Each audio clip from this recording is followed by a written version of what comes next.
Hola, soy Gabriel León y estás escuchando La Ciencia Pop, un podcast sobre historias de ciencia. Hoy les traigo varias historias azules, personajes de caricatura que eran azules, un curioso espectáculo de 3 hombres azules y un homenaje a personas que, por genética o elección personal, tenían la piel de color azul. Cerraremos con el caso de algunos animales de sangre azul que se han convertido en preciadas fuentes de un compuesto que puede ser esencial para salvarle la vida a más de alguien. Les recuerdo que este proyecto es financiado en un 100% por el aporte voluntario de mis muy queridos patrons. Si quieren apoyar este proyecto, lo pueden hacer en www.patreon.com/lascienciapop y ahí se pueden inscribir para hacer un aporte mensual y apoyar a la producción de este podcast. Como siempre, agradezco el apoyo de mis muy queridos patrons: Cristiano Teiza, Alberto Montt y Laura, Germaín Araya, Ana Lucía Luna, Simón Castillo Riedemann, Luciano Cisterna, Ricardo Yáñez, Cristian Fraser, la familia Helfman von de Sauer, Giuseppe Carufo, David Pelao Pérez, Michelle Baró, Pablo y Milesita Villalobos, José Tanús, Pedro Castillo, José Luis Ulloa, Luz María Hernández, Marcela Martínez, Cristóbal Orellana, Diego Riquelme, Mauricio Silva, la familia Yuri Martínez, Claudio Oyarzo y Toña, Cirilo, Fede y Pola, la familia Calanqueirolo, Alejandra Díaz, Fernando Araya, la familia de la Cruz Morales, Cosca y Banya, la familia Fuentes Schonfeld, la familia Tíez Ríos, Beatriz Geldres, Juan Catipillán, Paula Lagos, Sandra Marras, Giovanni Rosales, Olivia Artigas, Sergio Yuri Espinosa, Los Rojas Peredo y Mario Vicuña.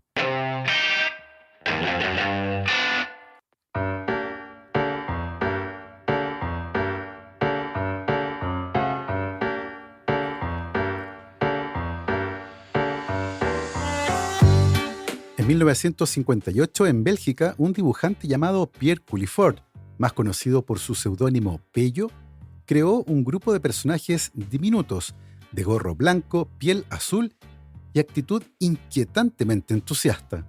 Así nacieron los pitufos. Originalmente fueron secundarios en una historieta medieval llamada Johann y Pirluit, pero su impacto fue tan inmediato que no tardaron en independizarse. Con el tiempo conquistaron el mundo: cómics, series animadas, películas, videojuegos, canciones y un idioma tan peculiar que podía transformar cualquier oración en un trabalenguas si se agregaba la palabra pitufar en el lugar menos esperado.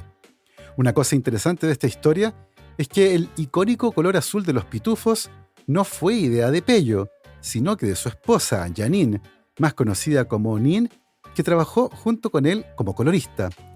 Ella rechazó el rosado y el amarillo como el color de la piel de los pitufos, ya que se parecía demasiado al tono de piel de los humanos. También descartó el verde, porque los pitufos se iban a perder en la vegetación alrededor de su aldea en el bosque. Así que no quedó otra: los pitufos tenían que ser azules. Los pitufos se convirtieron en un ícono global. Para millones de niños fueron la primera idea de que alguien podía ser azul. Y eso no solo era normal, sino también adorable, heroico y musical. En el fondo eran una mezcla improbable de cuento de hadas, experimento cromático y filosofía comunitaria. Décadas después, en un contexto completamente distinto, el azul volvería a aparecer como seña de identidad, pero esta vez sobre un escenario y de la mano de un curioso número artístico. Hay que dejar claro que hay algunos números artísticos que son tan raros que al menos yo no sabría si aplaudir, salir corriendo o llamar una ambulancia. Está el tipo que come ampolletas, una mujer que se cuelga de su propio pelo mientras gira en el aire, o gente que hace malabares con motosierras. Y luego están esos espectáculos donde de pronto un mimo invisible hace reír más que un comediante con micrófono, o donde alguien se pone a hacer música golpeando botellas, ollas baldes o tubos de PVC. Y justo ahí aparece uno de los grupos más difíciles de explicar, pero imposibles de olvidar. Imaginen estar sentados en un teatro completamente oscuro.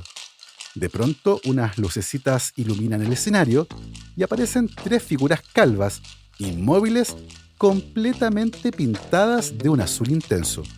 No hablan, no sonríen y no parpadean, pero toman unos tubos de PVC y de la nada empieza un show que es parte concierto de percusión, parte performance surrealista y parte sketch cómico sin palabras. Si alguna vez vieron al Blue Man Group, saben que es casi imposible describirlos sin sonar un poco extraño, y sin embargo, funcionan. Son uno de los espectáculos más exitosos y extraños de las últimas décadas. ¿Quiénes eran realmente estos hombres azules?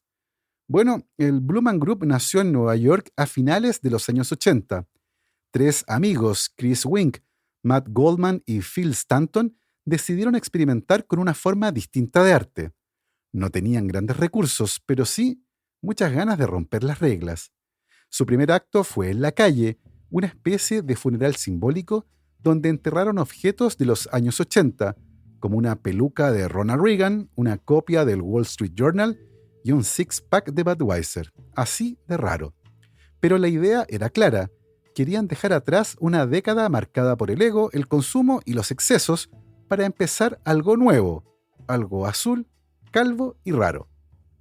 El personaje que crearon, el Blue Man, era completamente mudo, un observador curioso del mundo humano, una especie de extraterrestre que trataba de entender nuestra cultura. Sus expresiones exageradas, sus reacciones inocentes y su manera de interactuar con el público sin una sola palabra lo convirtieron en una suerte de personaje universal. Y ese fue uno de los secretos del éxito. El show podía funcionar en cualquier idioma, en cualquier parte del mundo, porque claro, el Blue Man no habla, pero aún así dice cosas. En 1991 estrenaron su primer espectáculo formal en el Astor Place Theater en Manhattan, y fue un éxito inmediato. Lo que empezó como una obra experimental alejada del mainstream de Broadway se convirtió en un fenómeno de culto. La fórmula era irresistible: música tocada con instrumentos caseros, pintura fluorescente lanzada al ritmo de los tambores, chicles, plátanos, confeti, tecnología, crítica social y todo con un humor absurdo, muy físico, casi de payaso, pero con un extraño encanto futurista. Era como si Marcel Marceau se hubiera fusionado con Daft Punk y les hubieran dado un programa infantil. El éxito fue tan grande que empezaron a abrir nuevas compañías del Blue Man Group en otras ciudades: Boston, Chicago, Las Vegas, Berlín. Luego vinieron las giras internacionales, los comerciales de televisión, los discos, los cameos en series y películas. Luego de casi 4 décadas y con 51 millones de espectadores en todo el mundo, el Blue Man Group sigue activo, con múltiples elencos en distintas ciudades del mundo, que a esta altura suma más de 91 personas. Y aunque sus integrantes originales ya no están sobre el escenario, el personaje del hombre azul sigue intacto, sigue sin hablar, sigue sin cejas y sigue provocando esa mezcla de risa, desconcierto, incomodidad y asombro que, en el fondo, es lo que hace que volvamos al teatro. Y quizás ahí está la clave del Blue Man Group: son un espejo extraño y azul de nosotros mismos. Nos miran sin hablar, nos imitan, se sorprenden con lo cotidiano y nos recuerdan que somos bastante ridículos, pero también creativos, curiosos y humanos. Eso sí, por más azules que estén, los integrantes del Blue Man Group solo lo están por fuera. De hecho, cuando el color azul aparece en la piel humana, rara vez es motivo de celebración. Porque más allá del maquillaje teatral del Blue Man Group, una piel azulada suele indicar que algo no anda bien: falta de oxígeno. Es lo que en medicina se llama cianosis y puede ser señal de que el corazón no está bombeando bien, los pulmones no están oxigenando como deben o algo en la sangre está fallando. No está del todo claro si estos síntomas tienen algo que ver entre el azul y la urgencia médica, pero lo cierto es que de todos los códigos que se usan en los hospitales de todo el mundo, probablemente hay solo uno que significa lo mismo en todas partes: el código azul. Este término se usa para indicar una emergencia por paro cardiorrespiratorio y nació en el Bethany Medical Center de Kansas City.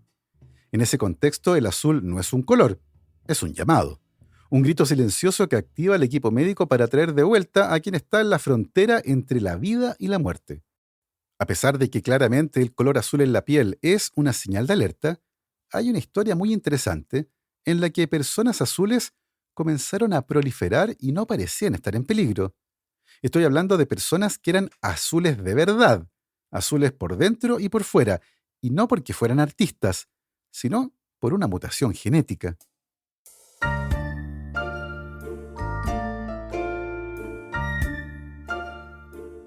En las profundidades de las montañas de Kentucky, donde el aire es espeso de humedad y los caminos serpentean entre bosques cerrados, hubo una vez una familia que no pasaba desapercibida.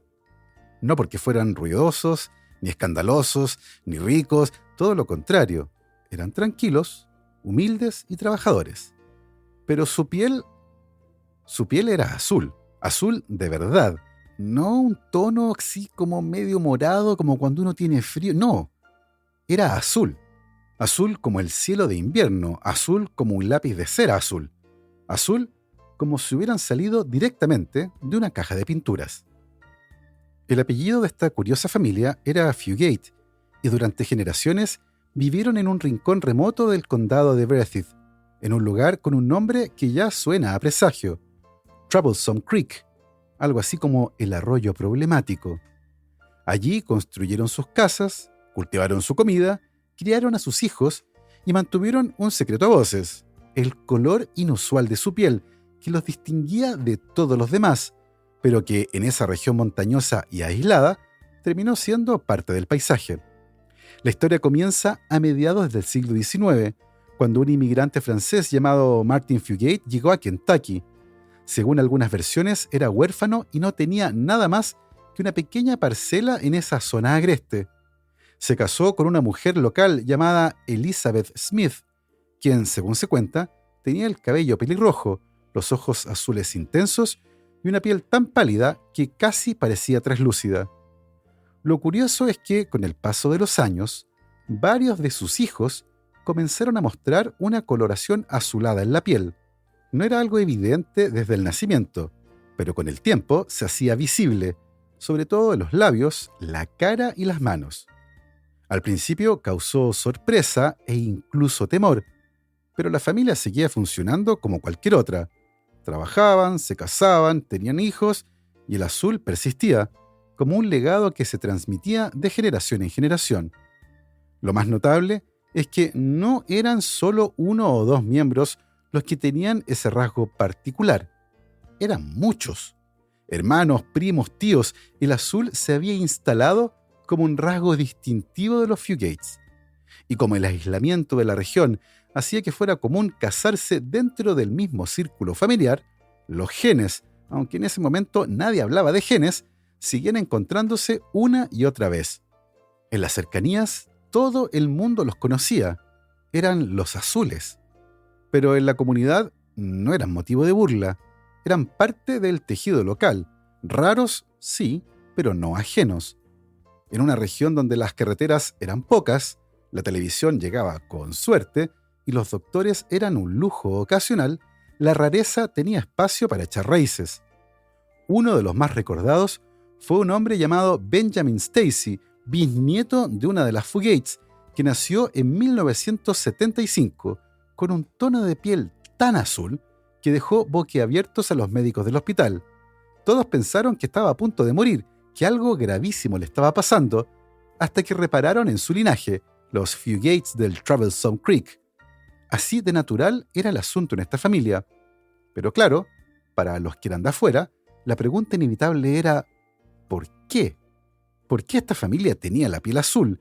¿Qué pasaba en su sangre, en su cuerpo, que los convertía en una especie de enigma viviente?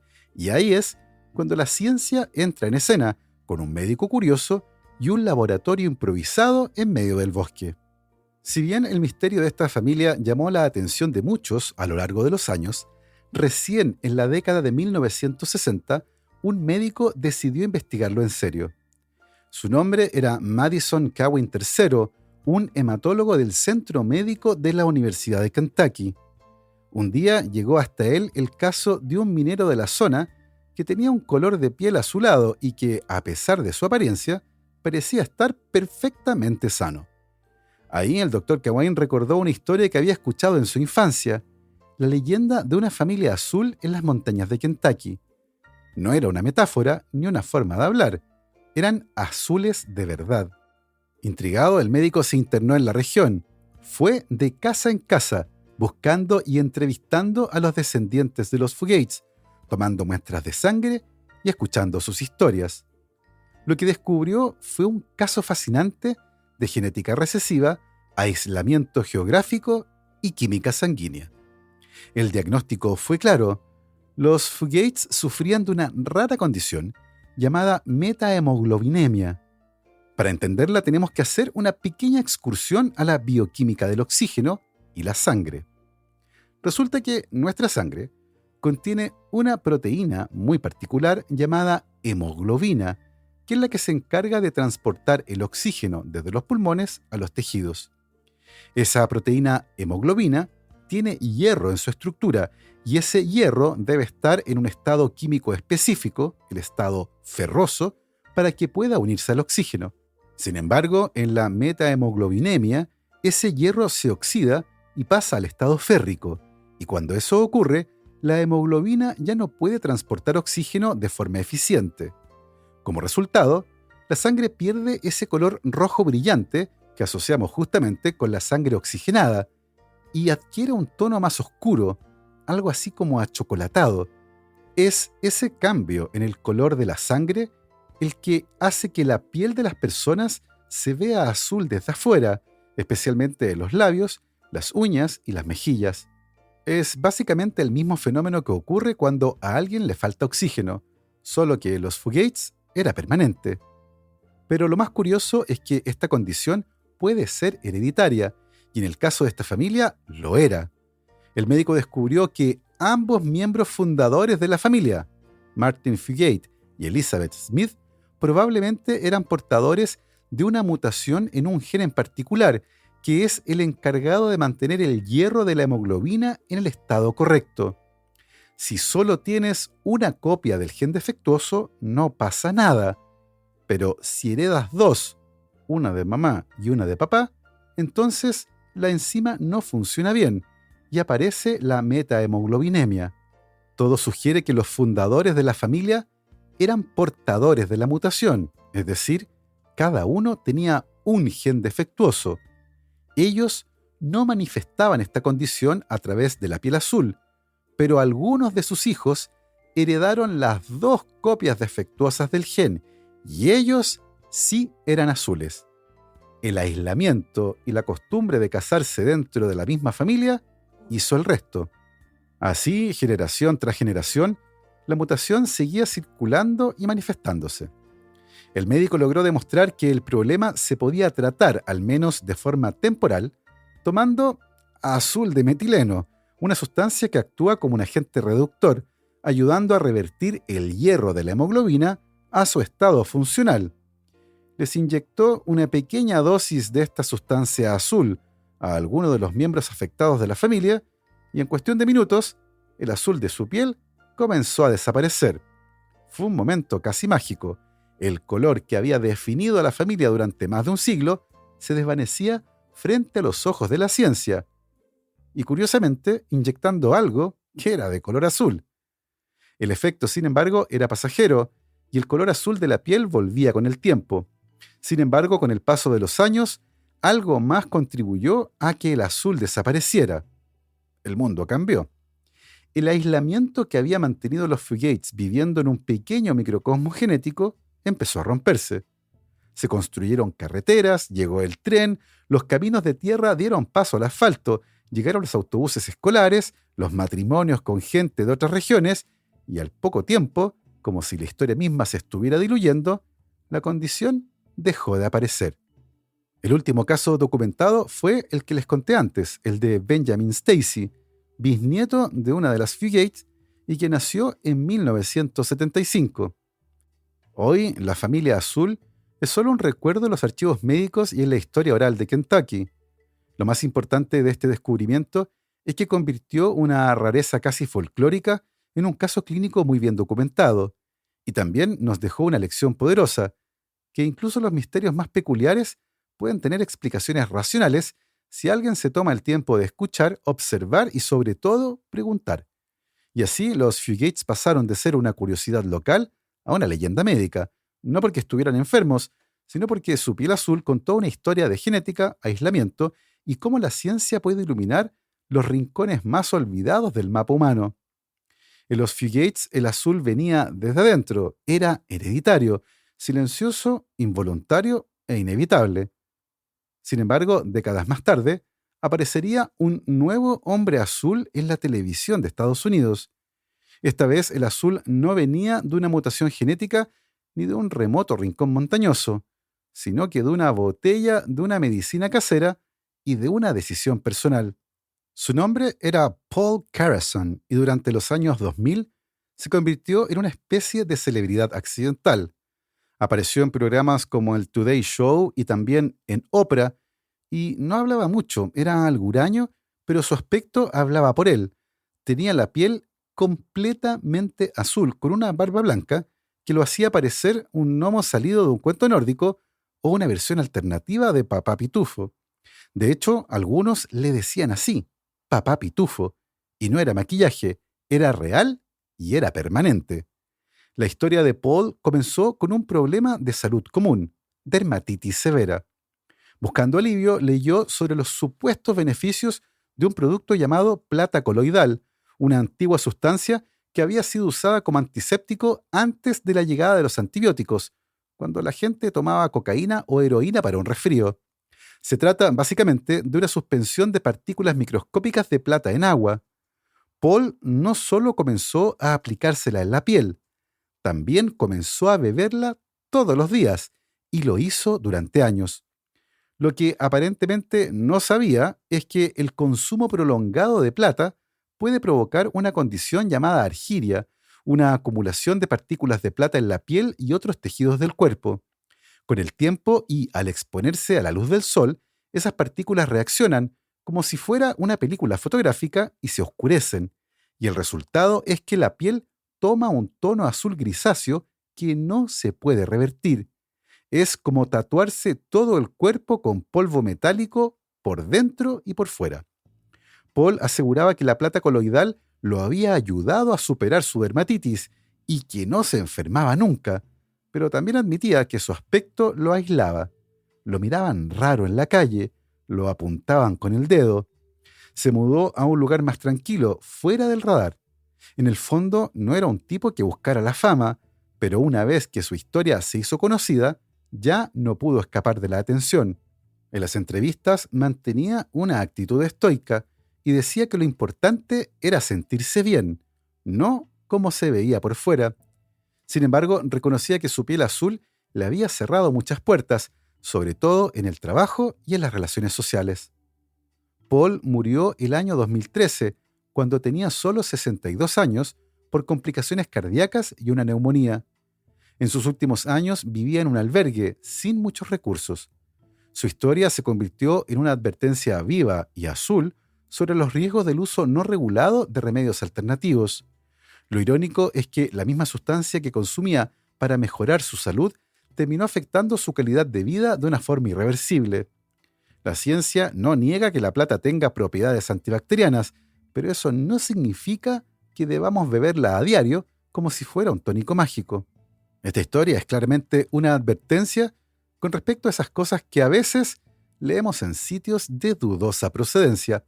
Ahora bien, hasta ahora hemos hablado de personajes azules, unos por genética, otros por accidente y otros por arte, pero en la naturaleza hay criaturas que no simulan el azul ni lo heredan como rareza, simplemente lo tienen en la sangre, literalmente.